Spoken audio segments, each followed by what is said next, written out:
Chapter number 2 वर्ग व वर्गमूल की बी एक्सरसाइज आज हम स्टार्ट करेंगे। ए एक्सरसाइज में हमने सीखा था किसी भी संख्या का वर्ग निकालना, और यहाँ हम सीखेंगे किसी भी संख्या का वर्गमूल निकालना। ठीक है, तो वर्गमूल निकालने की दो विधि होती है। सबसे पहली विधि है गुणनखंड विधि, और दूसरा होता है इस तरह से करके टेबल मेथड कह सकते हैं इसको। तो पहले हम सीखेंगे गुणनखंड विधि से वर्गमूल निकालना, जो कि बहुत ही आसान है क्योंकि फैक्टर हम करते ही आ रहे हैं। प्रीवियस क्लासेस से हमने सीखा है फैक्टर करना। तो गुणनखंड करने के लिए गुणनखंड विधि द्वारा वर्गमूल निकालना है, बहुत ही सिंपल। तो देखेंगे इसको क्वेश्चन की हेल्प से। 7744 का हमें निकालना है वर्गमूल, और किसकी हेल्प से? गुणनखंड विधि की हेल्प से। तो सबसे पहला काम, जब भी आपको गुणनखंड वर्ड लिखा हुआ दिख जाए तो सबसे पहला काम है आपको उसके फैक्टर कर लेने हैं, गुणनखंड कर लेने हैं। ठीक है, इसकी भी आपको प्रैक्टिस करने की बहुत ज़रूरत है, क्योंकि गुणनखंड करते वक्त यदि गलती करी आपने तो क्वेश्चन का जो आंसर है वो बिल्कुल गलत हो जाएगा, सवाल ही पूरा गलत हो जाएगा। ठीक है, तो इसकी भी प्रैक्टिस करेंगे अच्छी तरीके से। हर एक क्वेश्चन को जब करेंगे तो ठीक ढंग से करेंगे, और यदि उसका आंसर ठीक नहीं आता है आपका तो आप उसको फिर से करेंगे। ठीक है, इसलिए कहते हैं मैथ्स में प्रैक्टिस की बहुत ज़रूरत होती है। और ऐसा भी नहीं होना चाहिए कि सिर्फ PDF देखा और सारा जो है अपनी कॉपी में लिख लिया, तो ऐसा करना सही बात नहीं है। जहाँ आपको लगता है कि 2-3 बार करने के बाद भी आंसर ठीक नहीं आ रहा, then you can watch in the PDF कि कहाँ पे आपकी प्रॉब्लम आ रही है। अदरवाइज़ आपको खुद ही करना है ऑनेस्टली। इसके बाद है क्वेश्चन नंबर 1 का फर्स्ट पार्ट का हमने फैक्टर तक देख लिया, फैक्टर करने हैं इसके। उसके बाद का जो वर्गमूल है वो कैसे निकालना, वो देखो। वर्गमूल निकालने के लिए जो बच्चों साइन होता है वो होता है इस तरह से। देखो आप यहाँ देख सकते हैं ये साइन, और एक छोटा सा 2 लिखा हुआ है ऊपर। ठीक है, ये है वर्गमूल का साइन। तो इसमें बिल्कुल कंफ्यूज नहीं होना है, ऐसे करके ये है और यूँ। तो जिस भी नंबर का वर्गमूल निकालना वो यहाँ लिखा जाएगा, और यहाँ बहुत ही छोटा सा 2 लिखिए। ठीक है, बहुत सारे बच्चे इस साइन को इतना गलत बनाते हैं कि जो 2 है वो यहाँ लगा देंगे, है ना, तो वो गलत हो जाएगा। या फिर बहुत से बच्चे तो 2 को यहाँ लिख देते हैं, तो वो बिल्कुल ही गलत है। मीन्स 2 एक छोटा सा लिखा जाता है, जैसा आप यहाँ देख सकते हैं। ठीक है, तो ये वर्गमूल का साइन है, और इस तरह से। अच्छा, अभी हमने क्या करा, इसके फैक्टर्स कर लिए, और फैक्टर्स को हमने, क्योंकि हमें वर्गमूल निकालना है तो हमने इसको लिखा इसके अंदर।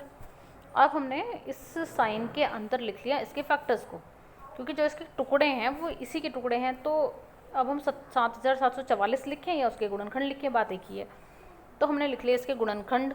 गुणनखंड लिखने के बाद जो जो नंबर जो है जोड़ा, यानी कि जो पेयर में आ रहा है नंबर, उसको हम इस वाले निशान यानी कि वर्गमूल के निशान से बाहर निकालते जाएंगे। तो देखो यहाँ पे 2 2 बार है, ये वाला 2 भी 2 बार है, 2 2 बार है, यानी कि 2 जो है कुल मिला के 6 बार है। तो 3 बार 2 जो है वो इस निशान से बाहर आ जाएगा, यानी वर्गमूल के निशान से बाहर आ जाएगा 2। 11 जो है वो भी 2 बार है, तो 11 एक बार, मतलब जो डबल है वो सिंगल बार करके बाहर आ जाता है। ठीक है, इसके बाद हमें ये जो संख्याएं मिली हैं ये डबल डबल थी, यहाँ के सिंगल हो गई, तो ये निकल गई इस ब्रैकेट के बाहर, वर्गमूल के बाहर। अब हमें इन सारे संख्याओं की कर लेनी है गुणा। 2 दूनी 4 दूनी 8, 8 गुणा 11 होता है 88, 88। और एक बात और ध्यान रखेंगे, जब भी आप वर्गमूल निकालेंगे तो उसका जो आंसर आएगा ना, उसके सामने आपको प्लस माइनस लिखना है। अब क्यों लिखना है प्लस माइनस, इसको याद नहीं करना कि प्लस माइनस ही लिखना है। इसका कारण समझ लीजिए, जब हम -2 का वर्ग करते हैं तो वो आता है 4, और जब हम +2 का वर्ग करते हैं तो वो भी 4 आता है। यानी कि अगर हम 4 का वर्गमूल करेंगे तो वो -2 भी हो सकता है, वो +2 भी हो सकता है, तो दोनों ही हो सकते हैं। ठीक है, तो इसीलिए किसी भी संख्या का जो वर्गमूल है वो प्लस और माइनस दोनों ही होगा। ठीक है, तो इसीलिए इसका आंसर आया +88। नेक्स्ट क्वेश्चन है इसी का 4th पार्ट। यहाँ पर हमें कहा गया है 47,089 यानी कि 47,089 का वर्गमूल ज्ञात कीजिए। ठीक है, इसका हमें वर्गमूल निकालना है। तो सबसे पहला, और गुणनखंड विधि से, तो सबसे पहला काम करना है इसके हमें करने हैं फैक्टर। फैक्टर करेंगे। फैक्टर करने के लिए हमने इस नंबर को पहले लिख लिया। लिखने के बाद हमने देखा कि कोई ऐसी संख्या है जिससे जो नंबर है कैंसिल हो सके, तो ऐसी संख्या है 7। 7 × 42 बचे 5, और ये हो गए 0। 7 × 7 = 49 बचा 1, 8 हो गया। 7 × 2 = 14 बचे 4, और ये हो गए 9। 7 × 7 = 49।